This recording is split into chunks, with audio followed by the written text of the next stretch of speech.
Hello and welcome to the Silver King's War. I'm Michael Sievers, the writer, producer, and creator of this podcast series about my father's Second World War as a B-26 bombardier. Today we begin the Silver King's writing from Barksdale Field in Shreveport, Louisiana. It's deep in June of 1944, and Stanley and a number of his fellow Air Corps officers have been pulled from their cruise and shipped from Columbia, South Carolina, to Shreveport for advanced training on the B-26, the Martin Marauder. As Stanley was waiting for his new assignment and transition to Barksdale, of course, the American Armed Forces, led by Dwight David Eisenhower as the Supreme Allied Commander, was preparing for and had executed the invasion of France on D-Day, June 6, 1944. This is a brief description of Operation Overlord. On D-Day, 6th of June, 1944, Allied forces launched a combined naval, air, and land assault on Nazi-occupied France. The D in D-Day stands simply for day, and the term was used to describe the first day of any large military operation. Early on June 6th, Allied airborne forces parachuted into drop zones across northern France. Ground troops then landed across 5 assault beaches: Utah, Omaha, Gold, Juno, and Sword. And by the end of the day, the Allies had established a foothold along the coast and began their advance into France. The defeat of Germany was acknowledged as the Western Allies' principal war aim as early as December of 1941. Opening a second front would relieve pressure on the Soviet Union in the east, and the liberation of France would weaken Germany's overall position in Europe. The invasion, if successful, would drain German resources and block access to key military sites.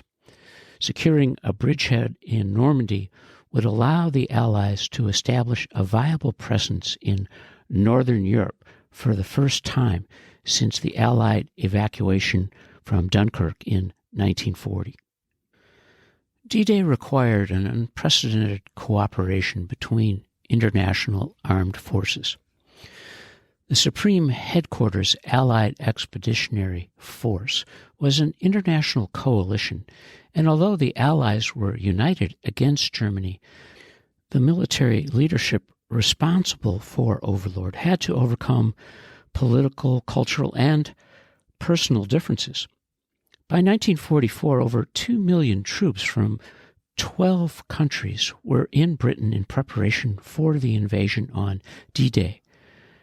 Allied forces were primarily American, British, and Canadian troops, but also included troops from Australia, Belgium, New Zealand, Norway, Rhodesia, and Poland.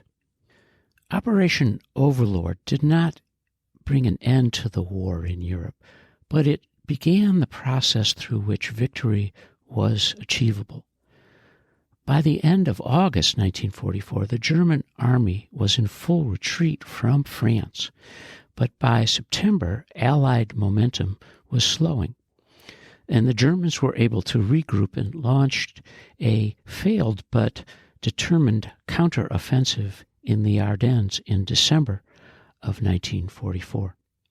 This fierce encounter, known as the Battle of the Bulge, sapped German manpower and resources and allowed the Allies to resume their advance towards Germany.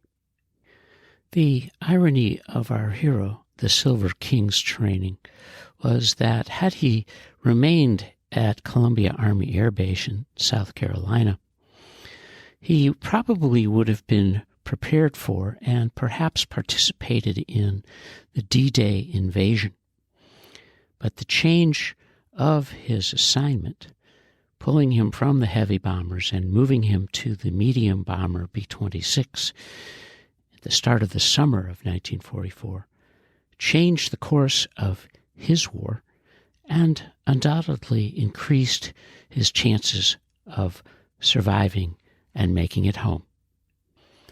Stanley wrote his first letter from Barksdale in Shreveport, Louisiana on Friday, June 23, 1944.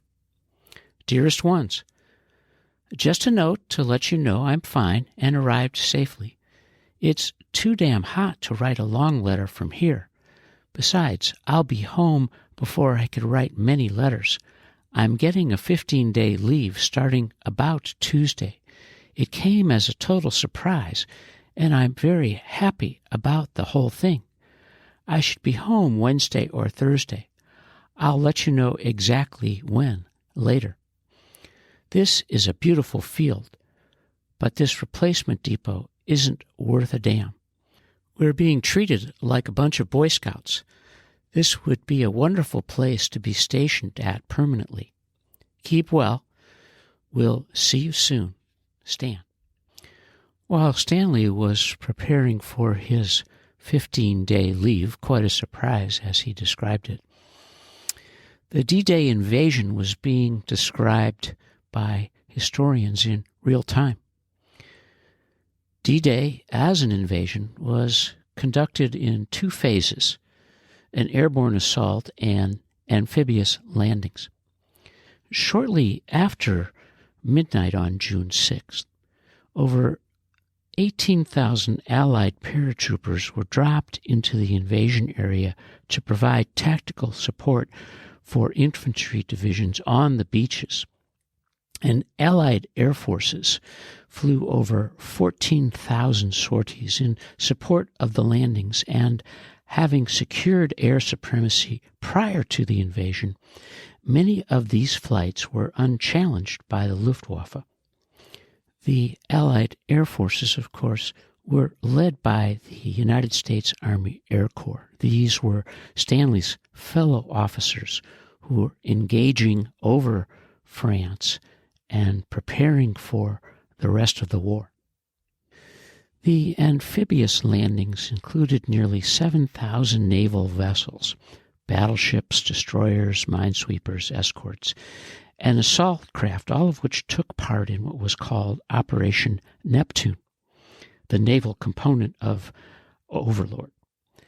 Naval forces were responsible for escorting and landing over 132,000 ground troops on the beaches of Normandy. And they also carried out bombardments on German coastal defenses before and during the landings and provided artillery support for the invading Allied troops. The Allied strategic bombing campaign, again led by the Army Air Corps, began in 1942, and it weakened German industry and forced the nation to commit manpower and resources away from Normandy in defense of the homeland. Securing air superiority allowed the Allies to carry out aerial reconnaissance and gave them vital intelligence on German coastal defenses. Operation Overlord, D-Day, on June 6, 1944, depended on the Allied control of the Atlantic Ocean, which was achieved in 1943 through victory in the very famous Battle of the Atlantic. That decisive ocean victory was supported because the Allies were in a heavy campaign in Italy, and that required German troops to move away from the Western and Eastern fronts. The Soviet Union, through its Belarusian offensive, which was launched just after Operation Overlord, destroyed a huge segment of the German Army Center Group, and it required German forces to remain tied down on the Eastern Front. 10 weeks after D-Day, the Allies launched a second invasion on the southern coast of France and began a simultaneous advance towards Germany. All of this news about Operation Overlord and the Allied invasion of Europe as it pursued Germany during the summer of 1944 followed our hero, the Silver King, home to Birmingham on his 15-day leave. It provided plenty of stories for family discussions. The king, of course, couldn't reveal much of anything about his work and what he was going to learn about the B-26 and when he would be shipped overseas to the European theater of operations. This is the end of Barksdale Letters Part 1, as our hero has written his first letter to the family, which describes his surprise about a 15-day leave. And you are listening to the Silver King's War.